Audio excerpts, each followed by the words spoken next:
Well, political expert William Spring now joins us on Skype to discuss the Ukrainian issue in complete depth. William, thank you very much for joining us. Now, yesterday, Ukrainian officials said they won't be withdrawing until the ceasefire is adhered to. But today we have separatists withdrawing forces from 4 different cities. So why haven't Ukraine reciprocated?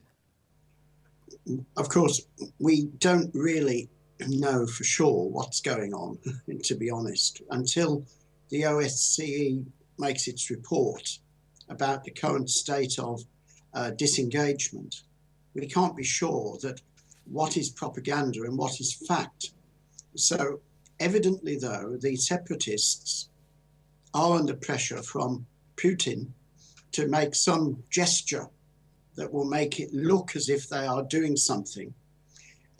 Ukraine obviously doesn't want to give credence to this.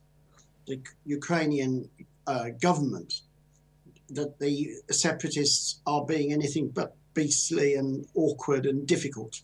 But it does appear from here that it's the Ukrainian government that's being awkward and difficult, because if indeed the separatists are in fact withdrawing heavy weapons or in process of so doing, then one should expect a similar type of reciprocal gesture, Kiev. And if that doesn't come, I guess Kiev will be leaned on. I mean, what you're saying is quite correct, William, because there's also a talk from the Ukrainian army that rebels are not really withdrawing, rather shifting their personnel from one region to another. What would that mean, especially in terms of the ceasefire? Well, the Ukrainian army's analysis is fairly correct, I would say. Any ceasefire after such a lot of conflict is inevitably going to contain different elements. There is and will be a genuine desire for peace, I think, on all parties, I hope anyway, including Poroshenko.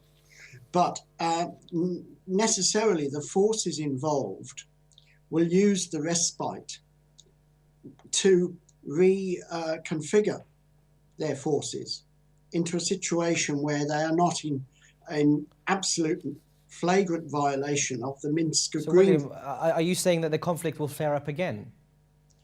One hopes it won't. It will take some time, though, for the conflict to subside. And if the right-wing rebels or the right-wing fascist junta in the East, in the West, are so dissatisfied that they try and start the war all over again, I don't think the Kiev government will be very happy with them, because it's the Kiev government that's losing. It's lost territory, it's lost population. Ever since the misconceived venture of Victoria Nuland to overthrow the officially, legitimately elected government of Yanukovych was put through, there's been disaster after disaster for Kiev. And I think the government of Kiev, if it will seek now to limit its exposure to such risk. There is no value for a continued offensive by Kiev, because they're up against a brick wall.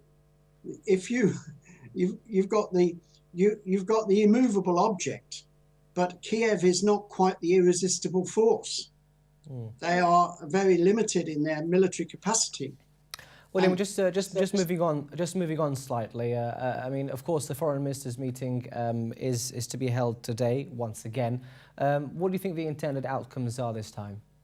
Well, one can certainly hope that Europe will now assert itself, instead of having been up until recently simply the poodle of America again. Now, I think the Europeans have a genuine interest in peace. And I don't understand why Chancellor Merkel was coerced by President Obama and the neocons in the State Department to go down the route of confrontation with Russia. because there is no value in that at all. And I think it will. William, sorry to cut you there, but speaking of which, I mean, Putin has come out claiming France and Germany, they generally want to find a compromise to end the conflict in Ukraine. But do you share the same sentiments as Putin? I think probably that's the case. I think that's a fairly correct analysis by President Putin, yes. I think the French have lost an awful lot, not least their order to the Russians for the ships, or the ship that they were giving to Russia or selling to Russia, which is all it's done by freezing that order. It's put thousands of dock workers out of work in France, and France cannot afford to have more unemployment than it needs. Equally, Germany is terribly badly affected by this situation in Ukraine in every way. And as I've said before, the USA is a long way away.